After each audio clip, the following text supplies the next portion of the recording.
Assalamualaikum warahmatullahi wabarakatuh. Alhamdulillah wassalatu wassalamu ala rasulillah. Subhanaka la ilma lana illa ma 'allamtana innaka antal alimul hakim.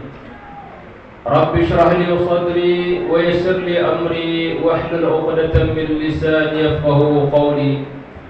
Wala hawla wala quwwata illa billahil 'aliyyil 'azim. Wa qala ta'ala fi kitabihil karim, a'udzu billahi minasy syaithanir rajim.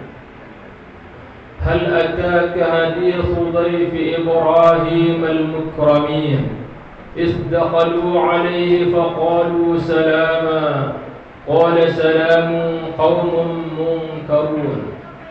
وقال صلى الله عليه وسلم من كان يؤمن بالله واليوم الآخر فليكرم ضيفه صدق الله وصدق رسوله الكرام. أما بعد.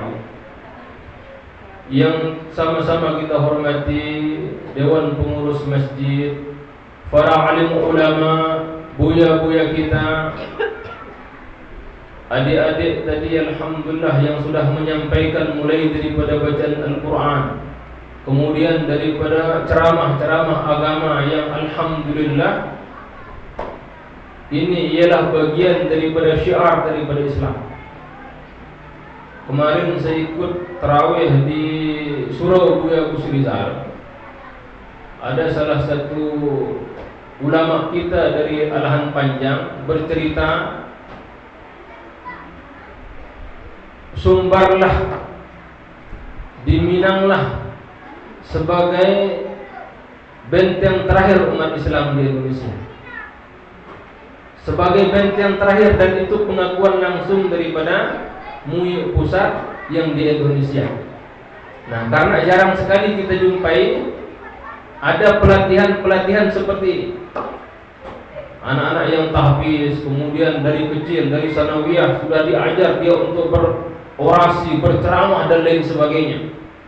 Nah, dan itu pengakuan daripada MUI pusat untuk benteng terakhir. Kalau jebol di Sumatera Barat, maka hancurlah keislaman di Indonesia.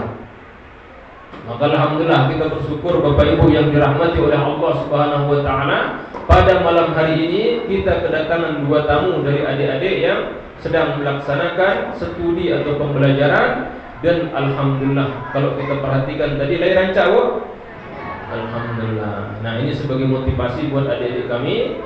Kalau bagi kita yang mendengarkannya, cukup kita ingat perkataan daripada Imam Ali karramallahu wajhah. Apa kata beliau? Unzur ma qala wala tanzur man qala. Lihat apa yang dia sampaikan. Jangan kita mengatakan saya kan lebih tua, ambo pula lama hidup, anak ketek kau menyampaikan, tidak mungkin. Lihat apa yang dia sampaikan. Tadi yang pertama adik kita menyampaikan bagaimana tentang kita bertaubat kepada Allah.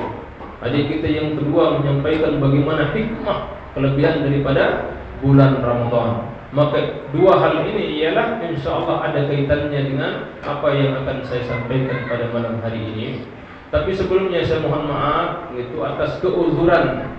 Yang sebenarnya yang akan menyampaikan ceramah di sini ialah buya kita, Ustaz Hanif, yang ditugaskan. Akan tetapi karena ada keuzuran, itu beliau minta tolong untuk digantikan daripada tidak ada yang menyampaikan ceramah pada malam hari ini. Bapak Ibu yang dirahmati oleh Allah Subhanahu wa taala, judul ceramah kita kali ini ialah bagaimana kita memuliakan tamu, bagaimana kita menghargai tamu. Berdasarkan daripada firman Allah Subhanahu wa taala di dalam surat Az-Zariyat, kisah daripada Nabi Ibrahim alaihissalam, yang dimana Nabi Ibrahim alaihissalam ini ialah seorang nabi yang diberikan gelar Khalilullah, kekasihnya Allah Subhanahu wa taala. Menurut para ulama tafsir, kenapa gelar ini diberikan terhadap Nabi Ibrahim alaihissalam? Salah satu ulama tafsir menjelaskan gelar ini diberikan terhadap Nabi Ibrahim karena beliaulah orang yang pertama kali mengajarkan manusia untuk menghormati tamu. Sampai-sampai dijelaskan bagaimana kisah daripada Nabi Ibrahim alaihissalam. Beliau tidak mau sarapan, tidak mau makan, tidak mau berbuka seperti orang-orang yang ada di kota Madinah, kecuali beliau ada tamu yang dibawanya.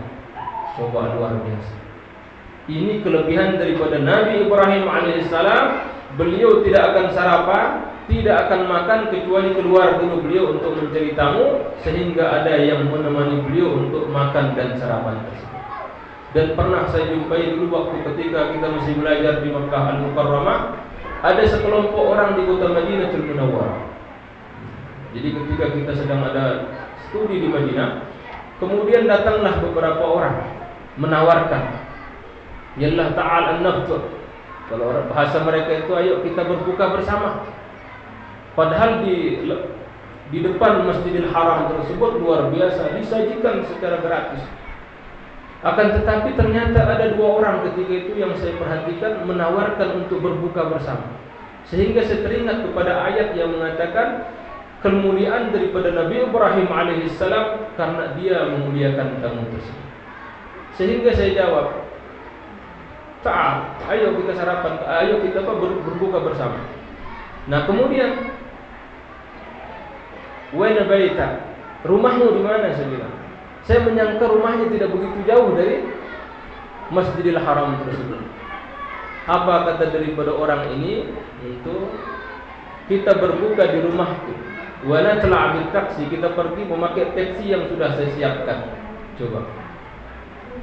Dia ngajak, dia datang ke pelataran Masjidil Haram untuk mencari orang, mengajak orang untuk dibawa berbuka di rumahnya.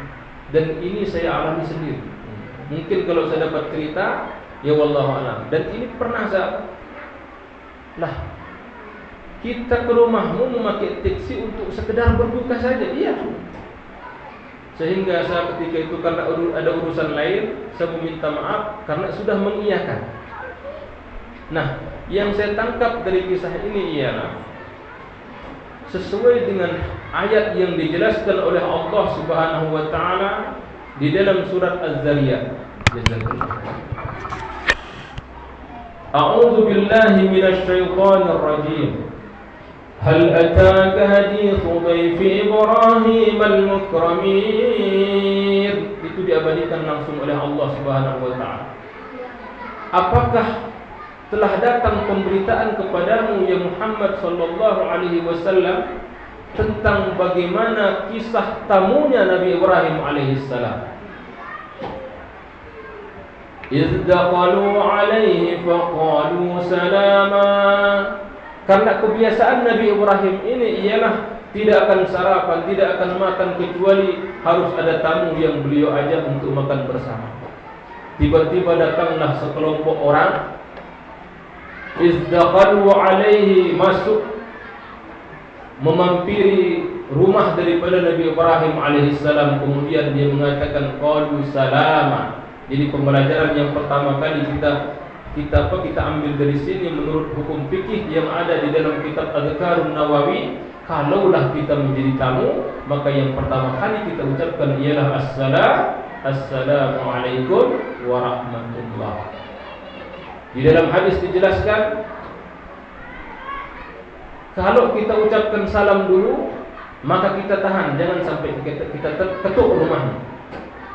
Tapi seandainya kita tidak salam, maka kita ketuk dulu rumahnya, baru kita mengucapkan salam. Sebagian ulama mengatakan boleh dua-duanya.